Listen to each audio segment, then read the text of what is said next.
एक गलती और अपना 2027 में सिलेक्शन भूल जाओ, that is losing out on balance. आज आप पता है कैसी गलती कर रहे हैं कि नीट में मेरा सिलेक्शन हो गया लेकिन मेरी 12th में कंपार्टमेंट आ गई, और वो आप करना स्टार्ट कर चुके हैं। वो है losing out on balance. What is balance? आपने बैलेंस्ड मील की कभी थाली देखी है जिसमें रोटी, दाल, चावल, सब्जी, रायता, सलाद, ये सब चीज़ें होती हैं। अगर आप केवल रोटी रोटी खाएंगे, क्या आपकी सेहत बन सकती है? नहीं बन सकती। केवल सलाद सलाद खाएंगे तो भी नहीं बन पाएगी, केवल पानी पानी पिएंगे तो भी नहीं बन पाएगी। और आप वही गलती कर रहे हैं। पिछले 2 साल का पेपर आपने फिज़िक्स टफ क्या देखा, आप सिर्फ फिज़िक्स और केमिस्ट्री को एडवांस लेवल पर कर रहे हैं। उसमें आप जेई जैसा लेवल लेने वाले हैं और भूल जा रहे हैं कि सिलेक्शन और रैंक दोनों अलग चीज़ें हैं।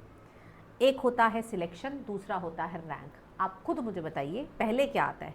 क्या पहले सिलेक्शन आता है या पहले रैंक आता है? तुम खुद सोच के बताओगे यार कि पहले सिलेक्शन आता है। मैम पहले कम से कम हम एक सरकारी मेडिकल कॉलेज तो ले लें, उसके बाद हम एम्स के बारे में बात करेंगे ना। पहले हम कट ऑफ तो क्रॉस कर लें, उसके बाद हम ऑल इंडिया रैंक के बारे में बात करेंगे ना। तो कौन कट ऑफ क्रॉस कराएगा? पेपर 720 नंबर का, इतना मैथ्स तो आपको आता है। 180 की फिजिक्स है, 180 की केमिस्ट्री है और 360 की आपकी बायो है। कौन तुम्हें सिलेक्शन दिला सकता है? आज अगर किसी बच्चे का ऑल इंडिया रैंक भी अच्छा आ रहा है, उसको सिलेक्शन किसने दिलाया? उसको सिलेक्शन उसकी मास्टरी ऑफ बायोलॉजी ने दिलाया, फिजिक्स ने उसको रैंक दिलवाया। लेकिन अगर फिजिक्स में किसी बच्चे का 180 की जगह 130 भी आ रहा है ना, 120 भी आ रहा है और बायो में उसने 360 ले लिया, तो भाई वो बच्चा सिलेक्ट हो रहा है, उसको सरकारी तो मिल जा रहा है, गवर्नमेंट तो मिल जा रहा है। तो पहले किस चीज़ की तैयारी करोगे? और तुम एक गलती कर रहे हो कि इस साल सिर्फ इन 2 सब्जेक्ट्स को अपने जेई लेवल तैयारी करने के लिए बिल्कुल रेडी हो चुके हो कि भाई एडवांस हो गया है, फोड़ दूंगा, डिफिकल्ट सवाल करूंगा, बड़े बड़े सवाल करूंगा और इसमें तो मैं कर ही लेता हूँ, ये तो मेरा मैनेज हो ही जाएगा।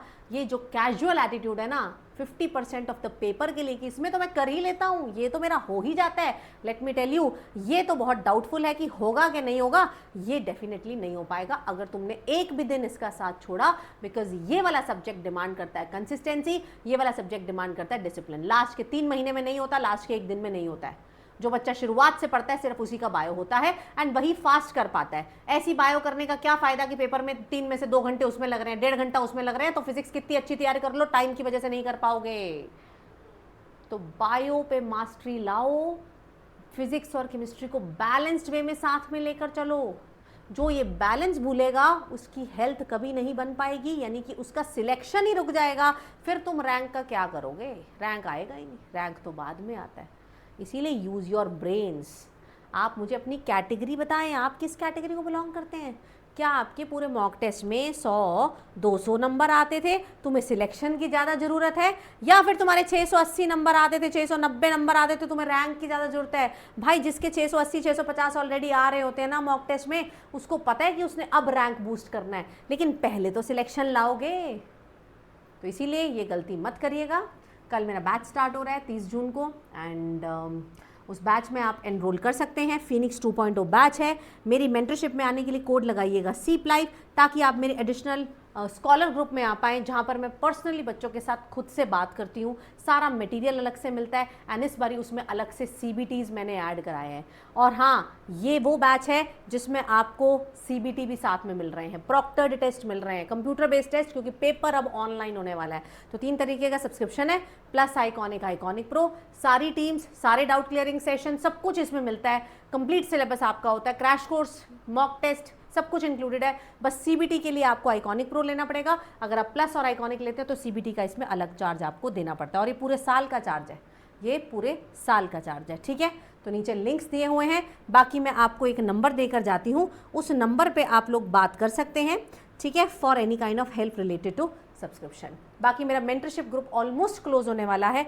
seep.mentorship@gmail.com पर मुझे ईमेल भेज दीजिएगा अगर आपने सब्सक्रिप्शन लिया है तो, क्योंकि मैं चाहती हूँ तुम भी मेरे यार इन बच्चों के साथ 360 में से 360, 355 वाले बच्चों के साथ अपना नाम भी रजिस्टर करा पाओ। 2023 के बच्चे, 2024 के बच्चे, 2025 के बच्चे, 2026 की अभी मैं बनाने वाली हूँ। एक मेरी शीट ऑलरेडी बन चुकी है, भर चुकी है, और एक शीट मेरे बच्चों आने वाली है, ठीक है। एक शीट भरने वाली है और मैं रिजल्ट का बस वेट कर रही हूँ। तो I really want your results to come here and I really want first your selection, उसके बाद रैंक। बाकी आप मुझे बताइएगा आपके इस पे क्या विचार हैं। Thank you so much guys, मिलते हैं अगले वीडियो में।